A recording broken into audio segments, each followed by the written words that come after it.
This is the Real Estate PowerPlay podcast, getting you the information that you need to be a successful real estate investor.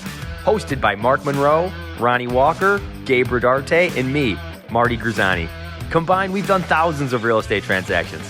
So get ready for real stories and true case studies on finding deals, growing portfolios, and making money. Welcome to the show.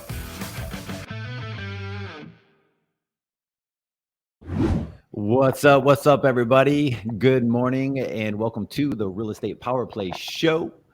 It's where we come live to you, or we used to come live to you. Now we're coming to you every single week, and we have a lot of cool stuff in the pipeline. We have been doing this for over a year now. Got 4 guys from across the country, literally, meets at a conference and connect with each other and help each other build each other's business. We have Michigan, upstate New York City, Jersey area, Florida, South United States, all of Texas. So it's kind of unique how this group came together. And we just want to welcome you guys into this PowerPlay group and help you to make some big moves in your real estate business. So today we have some really cool stuff. Before we do that, Mark, how you been, dude? I'm doing great. Very well. Can't complain. Just not enjoying this South Florida heat in the early September. Labor Day weekend is not the favorite place to be in South Florida. So I do miss the Northeast. I bet you Jerry up in Ohio probably had a great time. The holiday weekends up in there. So I'm doing well. Thank you so much, Gabe. Yeah, Jerry. A lot of rain in our area. So. Yeah. Oh, you had a lot of rain this past weekend, Jerry? Yeah. The rain was crazy. Yeah, so. We had some too. We had a bunch of soccer tournaments and stuff. So, man, it was just every game was on hold. So, So for those who are listening, we bring someone in to interview and to really talk about the real estate business. We really try to get people that are just the OGs of the business, that have been around in their industry and seen different cycles and different ways, maybe have a specialty. And today we have Jerry Green. Man, he has been helping people for years go through the transition from W-2 to just basically creating their own lifestyle and their own future in real estate investing. So we're going to bring him on. Jerry, how you been, man? What's up, guys? I'm doing good. Good. Officially Tuesday, right? Happy Tuesday. Yes. I love these weeks because it just helps everybody on the team to go. Like it's almost like you get an extra hustle out of everybody, right? Because everyone goes, "Hey, it's only 4 days. We got to like really crush it." I'm like, "Yes, come on."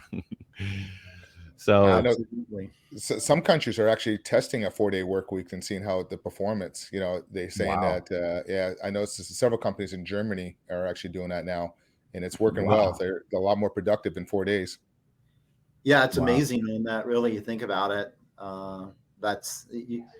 It's like what I think there's an old quote there. It's by Elon Musk. He talks about just cleaning a house. He says that if you give yourself 3 hours, it'll take you 3 hours. If you give yourself 90 days, it'll take 90 days. Yeah, it totally. Really is. Yep. Yeah, nice. Totally. And anyways, Mark, go ahead, man. Let's Yeah. So Jerry, thanks so much for coming on. Appreciate it. So, Jerry, why don't you tell us a little bit about yourself and, how you got into real estate business and, how long you've been at it. I'm sure a lot of people know you out there, but from some of our listeners, just getting into the business and wanting to learn about real estate, why don't you tell us a little bit about yourself, Jerry, please? Absolutely, guys. Yeah. Thanks, Mark. Thanks, Gabe. I appreciate it. Yeah. Just kind of taking you back in time capsule a little bit. I mean, it's, take you back 28 years ago. That's when I first got started in the real estate biz. It was, it's been a long time. I can't believe it's been that long, but it's crazy. But, and this comes back. I was living over in Springfield, Ohio at that time with my wife. And we were actually just prior to getting into the real estate business, I actually worked in the contracting business with my father as an electrical contractor.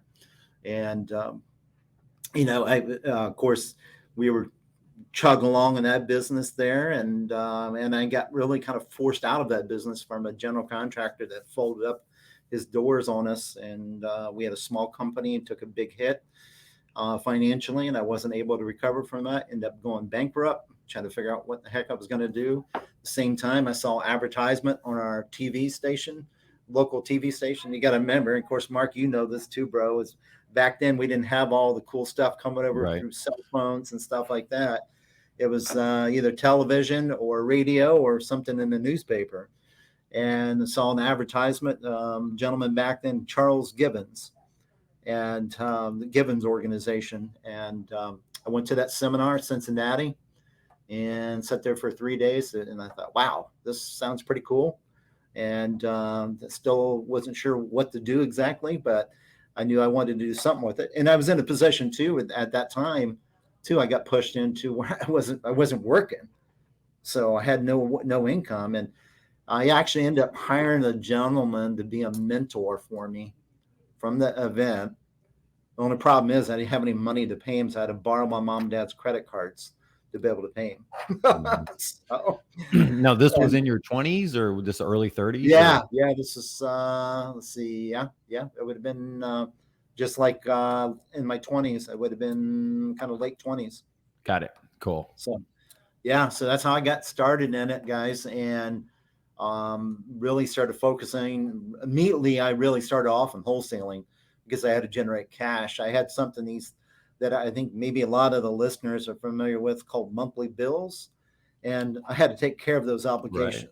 Right. And to do that, I had to generate cash, and I couldn't depend on, back then, just $100 and rental cash flow here and there. I had to do, I called it chunk money coming in chunks. So I was out there, I was beating the streets, man. I was going out, you name it. I was out hustling neighborhoods. Everybody says, would you use mailing list? Yeah, the one I created myself. So times have changed. Yeah, amen, man. Yeah, it's a different animal. But that's what we did, and we built that up. And then I started getting the fix and flip. Built that up. It's funny, and a lot of people say, "Well, how'd you get involved in that?" I literally remember going to a meeting right over by the Dayton International Airport in this old bank building. Going down the basement, they invited me to come into this meeting. The meeting wasn't even really a real estate meeting.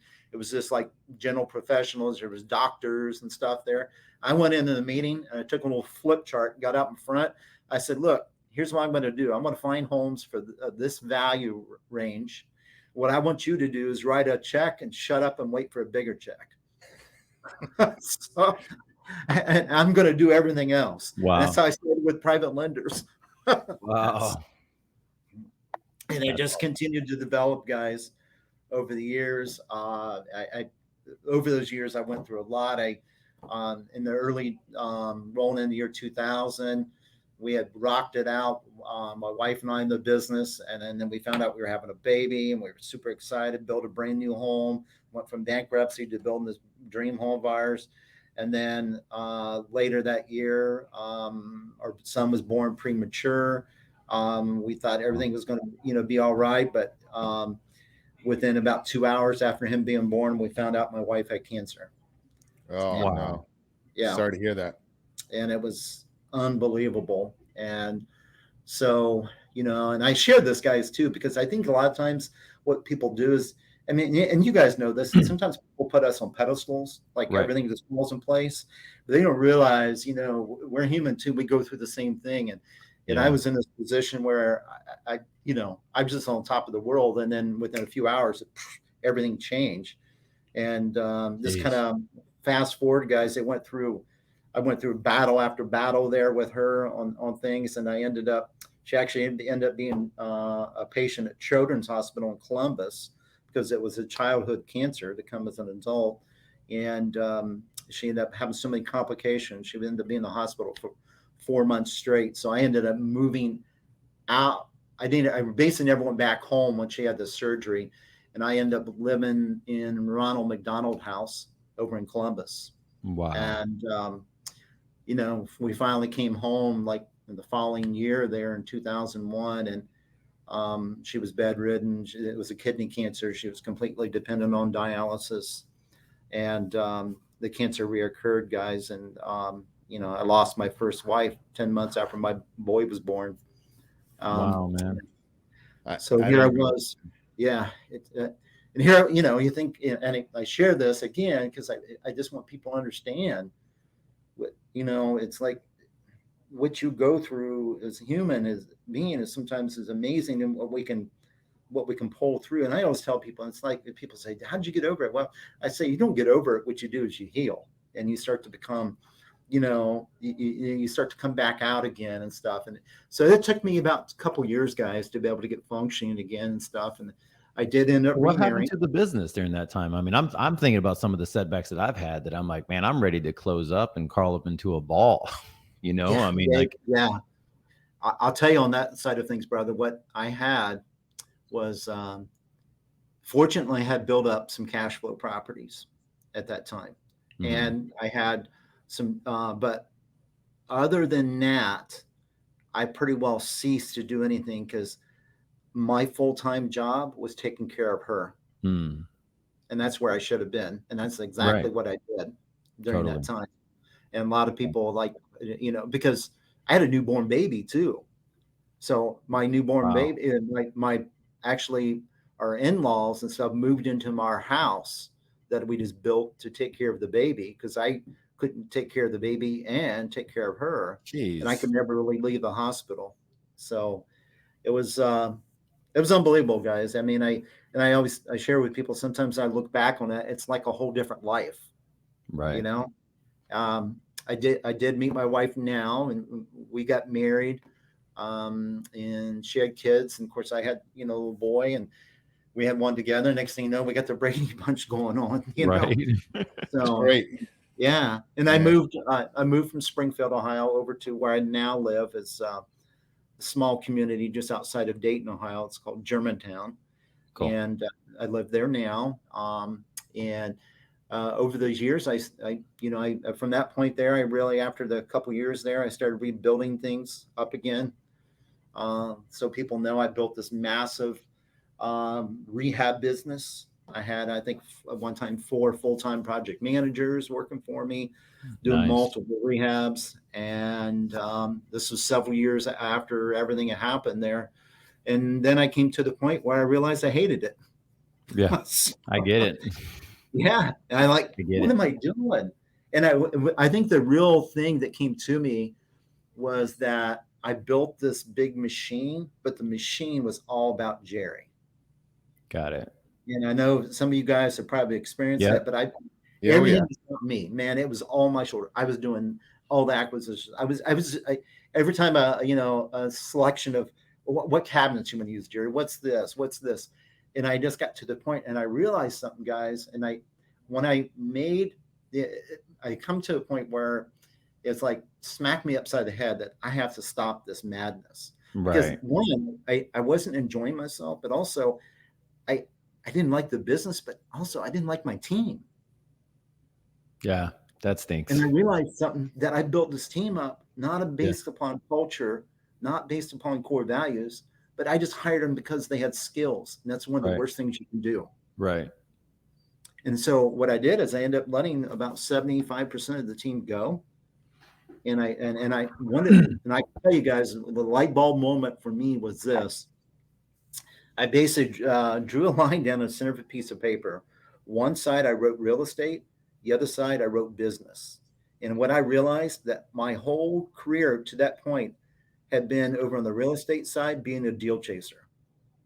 And I was never focused on really building a true business out of this. Because when I started switching on that, I went from thinking being a deal chaser to a business. Now I started thinking about overall operating system, backed by processes, backed by proper people, the core values, all these components. Then I realized there was no limitation, because once you have the right operating system in place and the people, you can take it to whatever level you want. And that's what's happened, guys. And this has been many, many years ago. And fast forward to today, after, doing everything that I've done over those years, from multifamily to fix and flip to turnkey rentals to commercial. We have Family Dollar stores, General Dollar stores, you name it, over those years. And what I did was I got to the point where I decided I wanted to build a company, not just a side hustle, but a true company that I could step out of on the day-to-day operation. Nice. And that's what I've been able to do. And now my COO, she runs it. and we're located in Hub. She's actually located in Colorado and runs it virtually. She's been with me over 9 years now. And we do it where we do a massive amount of properties, and I only spend an average of about 2.5 hours in that business a week, and that's just on high-end meetings, and that's it. And Nice. but it's a production process, guys. That's I awesome. like it. So this is good. This is a good segue also, because now what are you doing? What are you doing now? I mean, it's like, okay, so you're at a place where most people, and I guess you can kind of see this, you probably hear it also. Most people think, wow, that sounds like a dream. How would you even get there? That's something that doesn't even cross their mind. We're not talking about those. We're talking about what do you do now with all your time now that you're doing it? You created this thing. Yeah, what I think the big thing that I love doing right now is I'm big about helping others and training others. So most of my time is spent on the educational side. I focus on helping people do the same for their real estate business. So what I do is one of the things we specialize in is what we call our systems and operations trainings. We have people that come right into our office, spend 2 days with my team and we actually show them how to take their business, what they're doing now, and really completely pretty well pull it apart and rebuild it through exactly what we've done. So we're really good at that. And then also we're really big on the sales side. I don't know I think you guys know, I recently, a lot of you know John Martinez. Yep, I saw that. Yeah, and I bought John Martinez out this year. Oh, so wow. So I didn't know if you guys knew that or not. No, I didn't know that part. Wow. I did not know that either. That's awesome. Congratulations. Yeah, thank you. Yeah, I bought John out. I took over the sales academy. It's been a little over 4 months ago now. And we always had a sales training. John and I worked together, but John contacted me last year on this opportunity. And I bought his sales academy this year. So, so I spend my time mainly in those areas right there. It's a big focus on that side, and helping people. And in fact, we got a big boot camp coming up this week here in Cincinnati, our sales academy boot camp. So, but it's that's what I really enjoy doing, guys. Now is I love giving back to others, and the cool thing about not only to my students, but I like doing this for my internal real estate team too. Right. Because a lot of people say, what's funny is that as you do this, and the more that you're involved with it, and as you grow, it's you start shifting from you to others all the time. Right. And that's what I'd love to do, guys. Nice. Awesome. Congratulations on that. Oh, thanks, Mark. Thanks, Gabe. Nice. Yes, for sure, man. That is so cool. Yeah. Well, what's really interesting is that when we first got started, I had no clue what I was doing. And all I knew is that me and my wholesale guys, because that's all I knew how to do back then, was just like I started off being a flipper by a contractor, just by trade. We had crews and stuff like that. So that was how I got involved. But when I started learning the investor side, everybody was talking like, John Martinez, you need to get a hold of this sales program. This is the sales program, REI Sales Academy. Everybody was talking about it. It was like the next level of like training. So that's so cool. And I did see something where your event's coming up or something like that. Now, is John going to be there too, or is it just you? Yeah, I thought I saw his photo. Okay, cool. Yeah, John will be there too. So we're actually doing this one together, and it's going to be awesome. It's wow. We got about 100 people coming in, so we're really excited. When is that? That's actually this Thursday and Friday. Nice, cool. Nice. So is there still time for people to kind of go and sign up if they choose to? Yeah, that we still have a few more seats left. Not a whole lot, but there is. If somebody wants to try to get in on things, absolutely. If they're nice. If they're really, look, I just look at this. It's gonna, if you can make it, it's the sales training event of the year, and nice. I always look at, you can make excuses or you can make money, but you can't make both, right? That's true. Nice. That's so true. Yeah. Now I want to ask you a question. Like just before we went live, you kind of gave us a description of what you're kind of doing in the real estate, and you were mentioning novations. Do you mind jumping into that a little bit and kind of educating like the listeners, especially new people, what that is, and kind of give them a little bit of overview? Yeah, absolutely, guys. So here's the best way to kind of look at it was, we realize that over the years, we have left a lot of deals on the table. Okay. And if you think about it, you kind of look at it this way.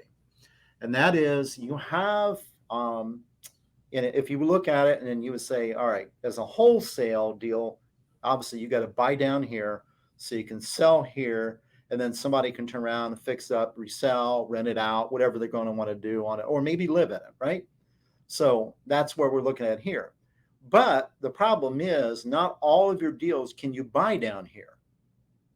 And you get a lot of those ones that come in that our properties are in pretty good condition, that no matter what we do and how good we are at the sales process and everything, a lot of them we can't buy down here, but we could potentially, and if we looked at the after repaired value, we would look up here, then we say, on these deals that come in, they're not really right at the top of the market, but they're a little bit below it, right? And it's what we call as is value. So that's important for all the listeners to think about this. It's the as is value of what a product would sell on the open market, like on MLS. And if you look at that as is value, that's a little lower than the top of the market, right? It's a little bit less than that. But the problem is, as a wholesaler, we typically can't buy those deals cheap enough, right? So what we've learned is how we can now come in below that as is value, control the deal, and then sell it at its as is value, typically to like an owner occupant type person that's going to move into the property. And we do this through a strategy called novation. Like it. Yeah. Does that make sense, guys? I mean, That's totally. So what's the difference? And this is for those who are listening, like those who are within my tribe and those who listen to me, like normally we're talking about, okay, I would go in and I would just close on it and just get it in my, I want control of the property. So Absolutely. Can you help understand that? Because a lot of people don't understand. And this is like, especially with a little bit of a changing market. And I want to hear your perspective of that later. But one of the things that I see is that with the changing market in our area, because I'm in the Houston metro area, prices might be a little bit more decreasing a little bit more. Not really sure if that ARV is going to stay there. What you're closing on a property. If you want to control something, you're going to close on it, right? So what's the difference between that and novations? Well, the big difference is, if I'm going to close on something, my risk goes way up. Incredible. Because now I'm in a position where, one, I got to come up with the capital. Right. Two, my interest meter starts spinning as soon as I close on it. Number three, I have a holding cost, right? Utilities, insurance, all this stuff here. And then, as you guys know, that as soon as you exit from that deal on things, you have costs of actually selling it on top of that. The transfer tax, conveyance fees, whatever it is. And then you got all this holding costs. And what typically it does, it eats away at your profit. Totally. So when you get a slim deal, that's where a lot of investors get in trouble. So what we do, the opposite of that is we don't take down the deal when it comes to those situations. We just control the deal, and then we're able to control it. And then we can market it on the MLS without having to actually take ownership of it. I like this. It's extremely, extremely powerful, guys, on things. Well, Mark, you're on mute. Oops. So sorry about that. Are you actually putting money into these properties as well? Very little. Very little. Most of them, Mark, we're not doing anything to. And most of it's done on the negotiation side on the tail end. So we have a buyer that comes in, they want to do inspections, then we'll negotiate on that, like a buyer credit or something like that. Got it. Nice. So, but we'll do some things. I mean, the most that we'll do typically on our side is maybe a clean out and maybe paint. So we have one recently where they wrote some nice words on the walls, and that probably weren't the best thing for everybody to see. So we ended up having somebody go in and paint it.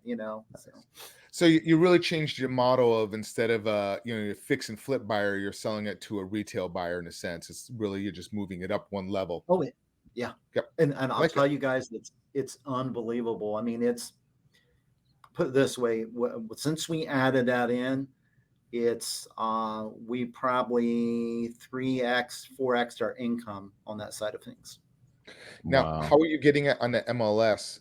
Because the way you're controlling it through the contract, the power of attorney, is that you also do that along with it? Yeah. There's a couple of different ways you can go about doing it on things. And a lot of people, I'll tell you what a lot of people stumble at on this. Most people stumble because they are afraid to do the paperwork and they're afraid to ask. But look, both of you know that if you don't try something, you're never going to learn it, right? Mm-hmm. And you just keep shying away from it. Right. So what I've always told my team is stumble through things. Who cares? Yeah. Stumble through it. That's the only way you're going to learn on that. So now we income, we do them on a regular basis. We've been doing that for a while, and it's very, we push a lot of properties through that way. And what it does is it takes our, when I look at acquisitions, through especially now that I've taken over the sales academy, what most investors do is they become the single shot person. It's like, boom, I only can buy at a discount, right? So now what we do is we look at programs. So I train all my people on this side of things. It's, you use the sales processes, but what's the other side of the coin? The other side of the coin is be unique, be different. And ultimately, how can you help more sellers and create more conversions for your organization? And you do that by creating more programs to help your people out with. Does that make sense? Yeah. Absolutely. Makes 100%. It's good stuff. No, I like it. So, and especially, you said something before. I can't tell you how many times people start learning a strategy and you hit, they don't know how to do the paperwork and they just stop and they end up losing the deal. I can't tell you how many times I've seen that happen. So that's a great point. Yeah. You just got to fumble through it. It's just like, just do it.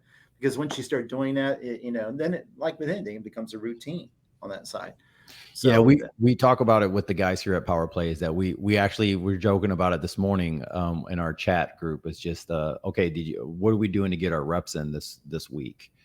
And that's how we look at it. A couple of us, we're all do gym different stuff like with health and stuff, and we just say, hey, just get your reps in, right? Yeah, just put it in, just put it in, and eventually.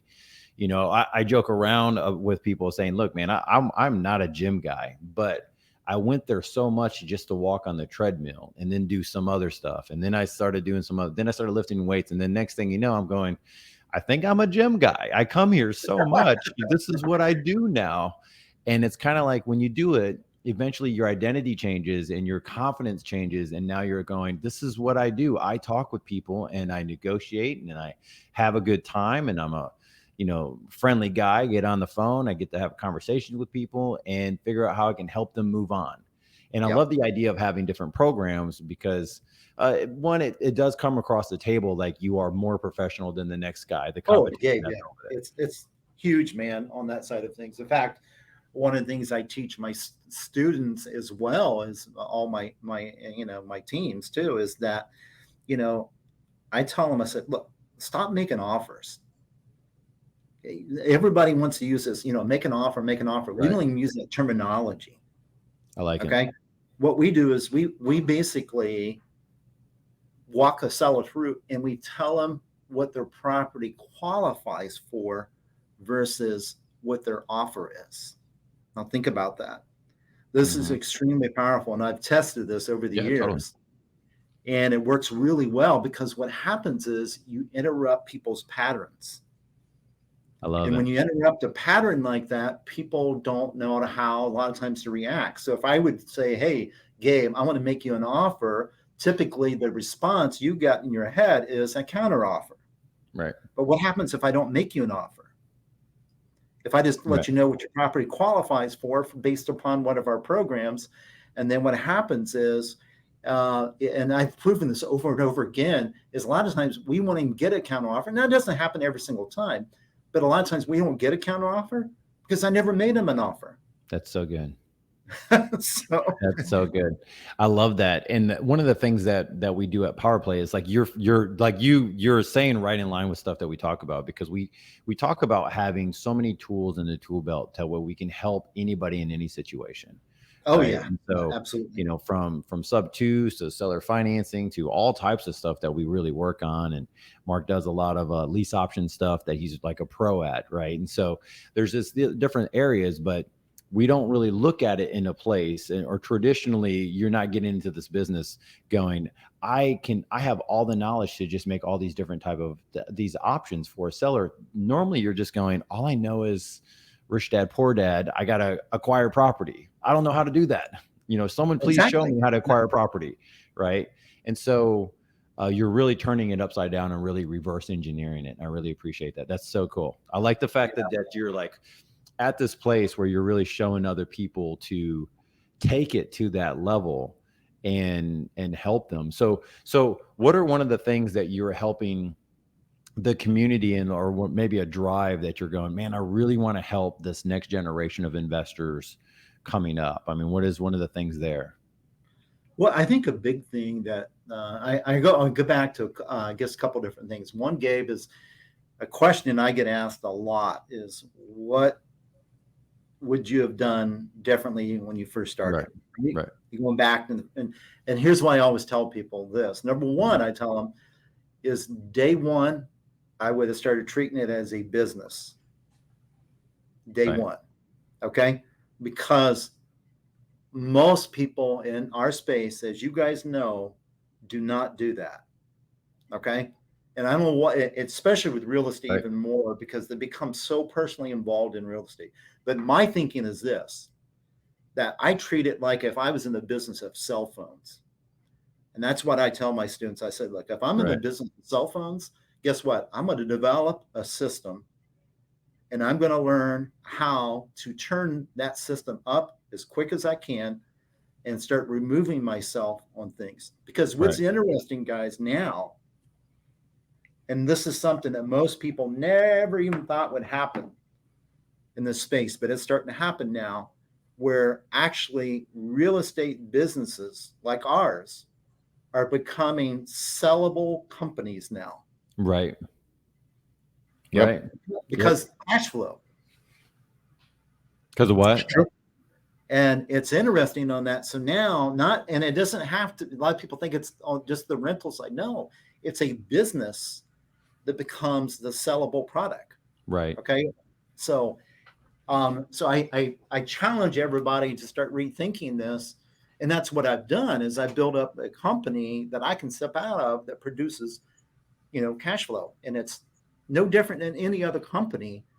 We just have, we have a service or we have a product, and we move that. And I think that's one of the things that most investors don't do when they're first starting up, is they want to hold on to everything and all those moving parts because it's real estate, and they watch too much HGTV and all this crap, right? It's true. But that's great that you have that course, because a lot of people don't know how to even run a business. They have no clue. Mark. Absolutely. It's just, and it is all about putting processes and procedures in place to just streamline everything. One of the key guys in our group, Jerry, is Mark, for creating systems and processes. Oh, I love it. If we ever, he's one of those guys, and I have to give him kudos that anytime we have something, he'll figure out how to reverse engineer it, put it into a system, and he has it done probably 10 times faster than anybody else. Like, we all have our individual businesses. And he's like, okay, this is what you're going to need to do next. Boom, boom, boom. And so his story is really cool because he's able to do it. And so you guys have a lot in common. I see a lot of similarities of just going, look, I've been through all this before. The businesses pretty much are the same, right? It's the same process. Any business you come into, it's the same thing, no matter if it's real estate or not. Yep, it is. I like Jerry mentioned, I built several different businesses. I wasn't, you were mentioned back in the olden days. I shouldn't say olden days, but we used to use a newspaper. I had a mortgage company up in the Washington D.C. area with 107 loan officers. So every Sunday we ran the full back of the page Washington Post and then the Baltimore Sun. So it was just generate all the calls coming in.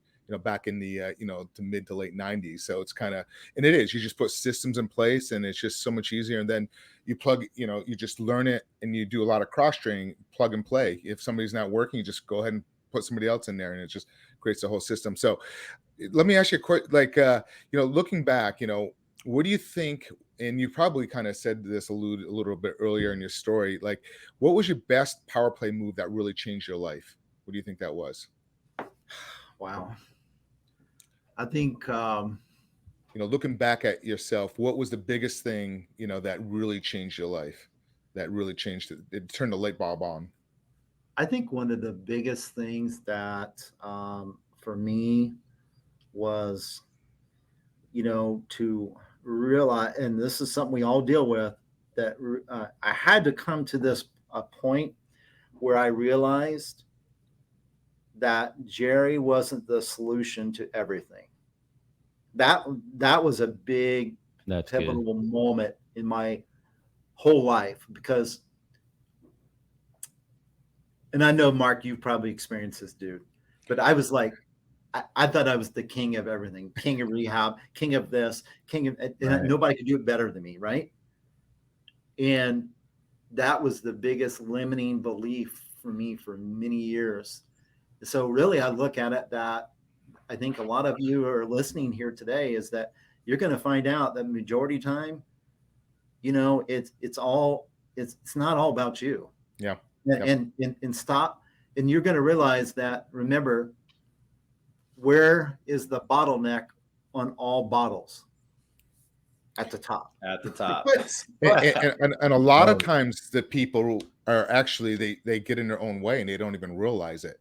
100%, Mark. Yeah, I've had business partners where, the same thing, and it's usually the younger generation, it's maturity when you kind of get to that level, what you're saying, and that's well put. I mean, I've been there myself, and I've had partners that are the same thing, that held businesses back because they think they're, it's all about them, and in fact, you just want to bring people in where you're weak at, and that was really good. Yeah, you gotta. So good. It's the leadership journey, and it's interesting on that, and I'm still learning all the time, guys. Yeah. Right. All the time on that side of things. But I can tell you, once you really start understanding that, and really get your team fired up on that. And another thing I'm going to share with everybody too is I think it's so important.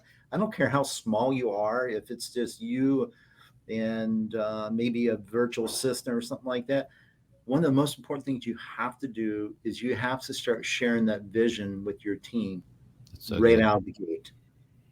Okay? Because without the vision, teams will die. Right. Okay. And we are constantly talking about the vision all the time. Okay. In fact, we do, we have our three main companies that we have. And every 2 weeks, we do a meeting where all three companies come together to talk about the vision together between all three organizations. Cool.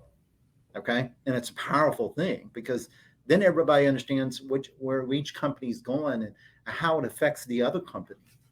So even some of you listeners out there, if you're just starting up, you say, well, I'm just starting up on things. Well, make sure you get that vision up, even if it's just your spouse. Okay. They need to know where you're going with things. So that's so good. I have a question about, you mentioned something about teams and sharing with your teams, even with the small stuff. Can you name 2 or 3 KPIs that you're going, this is like a core of not just real estate business, but just your business over the years? And then maybe on the tail end of that, what people might be focusing on that's really not important? Yeah, absolutely. I think a big thing, especially when it comes to the real estate investment space, I mean, obviously, I'm very passionate about the acquisition side on that component.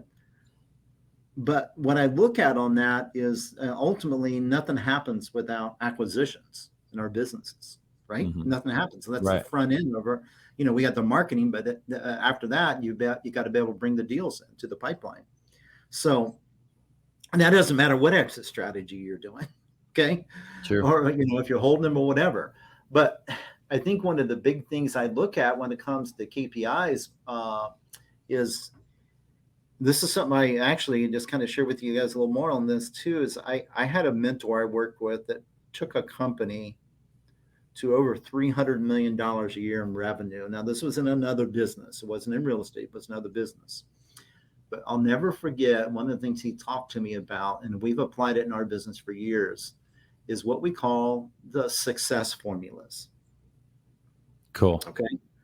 And I'm a big believer in this, and I've proven this over and over again too, is to make sure each one of your team members has their own success formula. Wow. Okay. Okay. Now your overall organization will have one, but also your individual team members will have one. And what it does is simplifies things on a very simplistic level. So when you were talking about, Gabe, of all these different numbers, what you really want to do is get your people in their individual boxes to understand their individual success formulas. Let's just say, for example, on acquisitions, we've dialed that in where we know our success formula overall for acquisitions averages between 1 out of every 5 offers is accepted. Mm-hmm. Okay. Now we know too, by dialing in that even more, that like our lead acquisitions rep that oversees the team averages 1 in 3.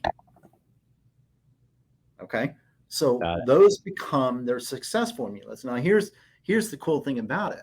Let's say that you're running a team and you're in a position where you say, I want to be able to reverse engineer and I want to hit this amount of deals, right? And you say, I want to, let's say over a week, you want to see that acquisitions person bring in 3 deals in a week. Okay.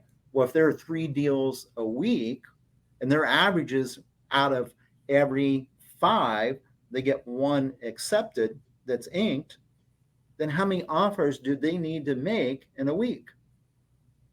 Okay, see how what it does, it takes away all this crap where I see all these people, like a lot of times they get hung up on, they say, well, my acquisition people aren't making enough dials. And we took away from that and we started looking at what are the metrics that really matter. That's cool. And then what we started learning was the metrics that really matter is the offers. If you're not doing that, you're not going to get to the end result. So you have to start looking at what are your key actions. Okay. Those are your true KPIs, as key indicators there that are going to produce the result that you want. And then you get your team members focused on those actions as much as possible. That's so cool. That's awesome. Nope. I like it. You definitely do run it like a business. Those right there is, when you're just looking at it and that type of numbers in the model, I mean, you got it dialed in. That's awesome. And it just keeps everything, simple, it in does. a sense. Yep. It keeps it simple. And the thing is, and literally, guys, we have daily KPI tracking. So my COO, she watches that as those come in.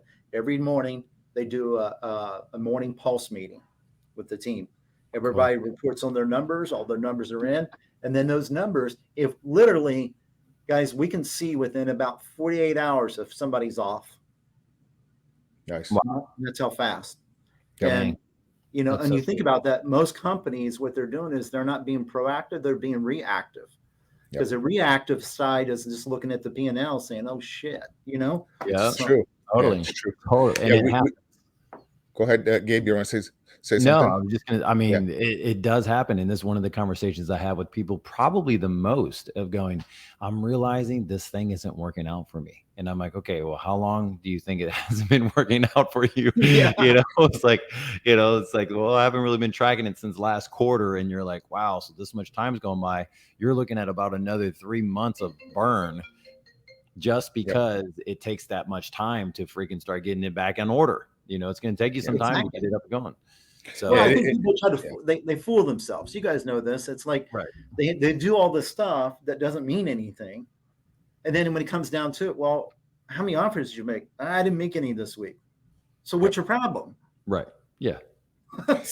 There's a basic line, but go ahead, Mark. Yeah. So, one of my businesses I had about 10 years ago, I had a digital advertising company and we're selling, click the calls on Google AdWords, and we're generating roughly about 4,500 calls a day.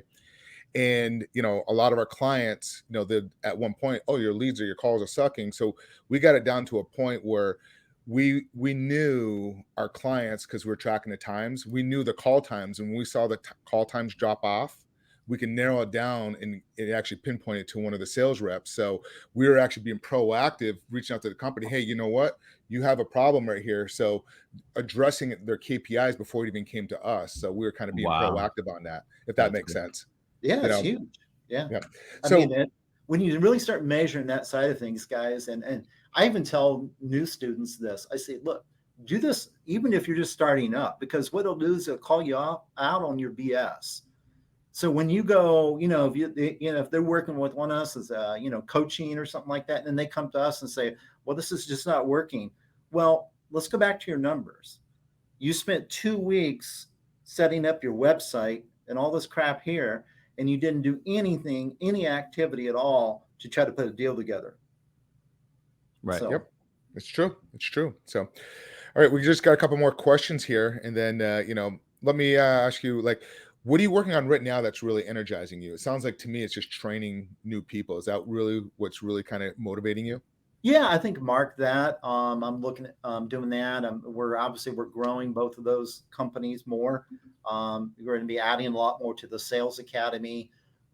John built out tremendous sales process, but I've got the practical knowledge that John didn't have, and he knows that. And I'm bringing that to the academy side of things. So we're adding that in.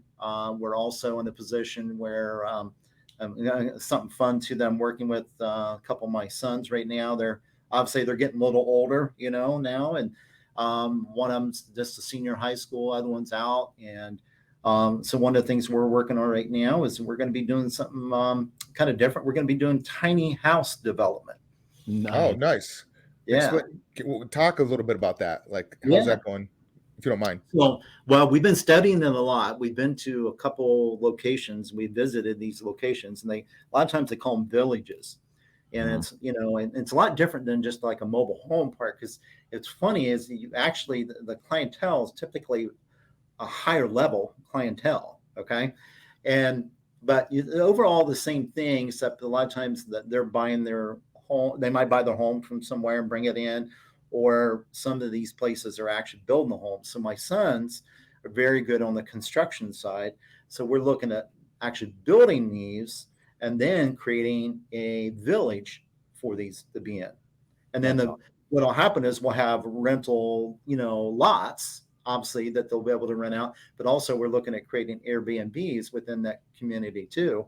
And it's really cool. In fact, my boy is, last weekend, they were in Washington, D.C. I sent them to a training on more on the build side of things. So they were awesome. Yeah, so we're doing that, and it's exciting. I think that's going to be kind of our next. That is fun. Nice. Yeah. So are you you're mentioning lots? So you're not going to be building. You're just doing the lots and allowing the one purchasing and to build a little home on it. Is that what you're doing? Well, what'll happen is the home will come in. They're actually on trailers, Mark. So okay. Yeah, they're actually trailers on this, and they'll come in that way.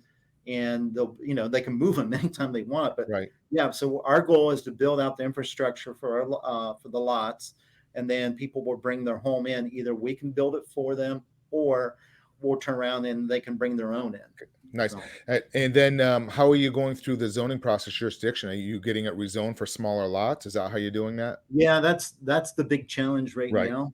Okay, that we're going through, and just building that.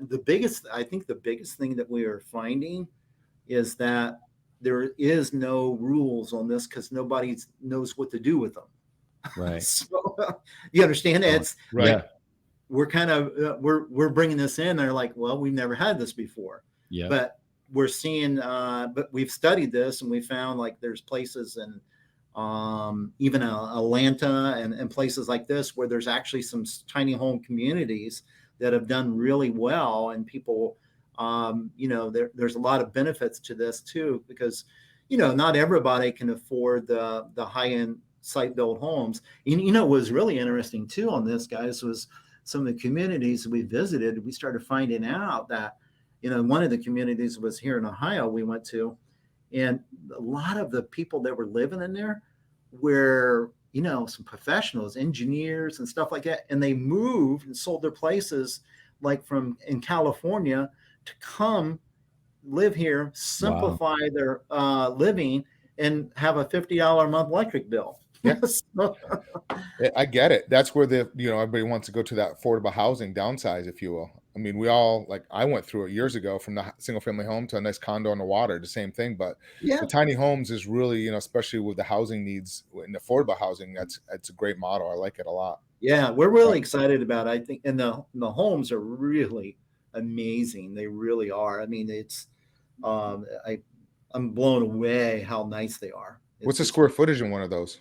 Most of them, the common is anywhere from like a 10 by 20 or a 10 by 24 is the most common sizes. Now you can get bigger than that, but of course, then you have the height too. A lot of them have lofts and things like that on that side of things. So that's awesome. It's pretty cool. It's I'm amazed how they're gorgeous little places when they're done up nice. So it's pretty neat. My boys are really excited about it too. So yeah, that's cool. And so, man, I could go on a little bit more because I have some other questions I have for you. So I actually have a small tiny home park, and then but when when we run into some of these things, it's kind of like, okay, you're kind of running it like an RV park in a sense, and how it's set up, just the setup of the land and how you're doing it. It's kind of like that, the way there's pedestals and stuff. So there's stuff like that. But yeah, and then we're in the Houston metro area. So there's just so many opportunities of different ways. And I love the creativity of just new avenues and new things to do. So that's just cool, man. And it's just a pleasure to have you on this podcast, because I just like to hear, you have a wealth of experience that you've been able to do and help people go through the process of just growing in their real estate careers. Right. And then once they kind of take that leap of going, this is what I really want to do, you're able to help them, to coach them and guide them through many different facets of it. Right. Absolutely, guys. So just something to wrap up. What is something that, and this question just came up, this is not even on our chart right now, but because you're so interesting that I'm just going, what is something that's like not real estate driven, but more just business, lifestyle? It sounds like you're bringing your kids into your business now. You're able to do some different things. So just to give people perspective of, like, I don't know, what's the reward that you can say that you've had and that you're going through right now at your age, at your time, and your development with your family and your kids, that you might have not have seen be there 20, 30 years ago when you got started? What is, I think that obviously one of the big things I look at is just the time component. I mean, that's, on a personal basis, I look at that as how important it is for especially a lot of you viewers here, where you're thinking about the someday thing. Okay. And I'm going to tell you all that, listen to me, that everything that you go through and the stress, the fear, and all that is nothing compared to the check you'll have to write for regret if you don't do these things. That's good. Okay. And that, I'm telling you from personal experience, because I, at the beginning, was very much a wimp about that stuff. Okay. And I just want to share that with you guys. That's so good. Another gold nugget here that I think is important too, that this is something that it took me a while to learn. This is one of the best things you can do in business is to put constraints on your business. Interesting. And what I mean by that is putting constraints on the business. One, like we start putting constraints on the margins that we accept. We start putting constraints on the business that we do. So for instance, you think about most investors, what they do is they get all these leads coming into their pipeline, right? And then next thing you know, they execute the deal. And then they're sitting there thinking for 2 weeks, like, man, do I wholesale this? Do I wholesale it? Do I fix and flip it? Do I turn it as a rental? Right? Okay. Totally. And so what we did on that is we put constraints in place. And this is one of the most powerful things you'll learn is when you do this, what happens is now decisions are already made for your business and you don't have to think about them. I love it. Yeah. And it's Just streamline it. So It's good. So good. Yeah. Just think of this, guys, is I always look at every company like a production line. And how can I remove myself out of that production line? And most investors and business owners in general suffer from what we call decision fatigue. Totally. And it goes back and forth. And if anybody knows, look, guys, you know this, and all of you listeners too are probably going through some of this where you're constantly thinking, what should I do? If you don't stop that decision fatigue, you're not going to get anywhere. And it will just eat you up. This is so good. Mark and I were just talking about, some of the friends we have and stuff that are in the industry. And we joke around saying that's just way too many decisions to make for that. 100%. Outcome, yeah. 100%. And we'll go, you know what? I don't want to go down that route. And I'm like, I don't either. Or I'll share a new idea and he'll help me brainstorm about, okay, if you do that, here's some of the other decisions you're going to have to make. And I'll have to go through and say, because I would love to build, 2 or 3 more businesses, and I'll go through and say, which one am I going to make the less decisions, but still have a great return? And then how much of those decisions can we offload to someone else? Can we automate, maybe do these other things? And that is so powerful, is that decision fatigue is really real. And then what happens is you get burnout pretty quick after that. Oh, 100%. Yeah, I think one of my other mentors I work with is a gentleman that he has a little over 50 some companies right now, and one of the things he told me, and he told me, he says, look, dude, he says, and I started looking at companies this way, even on the real estate side. So what we do is we put the constraints on so heavy that literally one time a year I plan the real estate business, and that's it. Wow. And then the team knows what to execute on from my management team. Yep. Wow. That's so good, man. And I just want to, one question there, Jerry. So obviously you've been down that road where you did get burnt out at some time, and that's kind of where you learned to put these systems and kind of change your business. Is that what? Yep. We all been there. Yep. 100%, dude. 100%. Yeah, that's good that you asked. That's how you learn. Like, I think people can look at Jerry and go, "Man, this guy's a mastermind. He's been doing this his whole life." Of course, he has constraints. He's the whiz, but most people don't know that we learn this stuff right through the uh-ohs and from the experiences. So it's good that you're and allowing. Sounds like during your classes and your trainings, you're letting other people know if you don't do this, you'll get burnt out. This is what's happened. You're less productive. Life becomes boring. It sounds like you've been with your family and you're majorly involved, the family guy, been involved with your family. So that's also huge too, Nice. Jerry, how can people reach out to you, the listeners right now? Well, a couple different ways. One, you guys, obviously you can connect with me on social media through one, Instagram. It's the Jerry Green. Okay. It's very simple on that. You can connect with me on Facebook too. It's Jerry Green. In Germantown, Ohio, it's pretty simple, easy for me to find. So you can do that. Also, guys, my websites, one is thejerrygreen.com. Okay.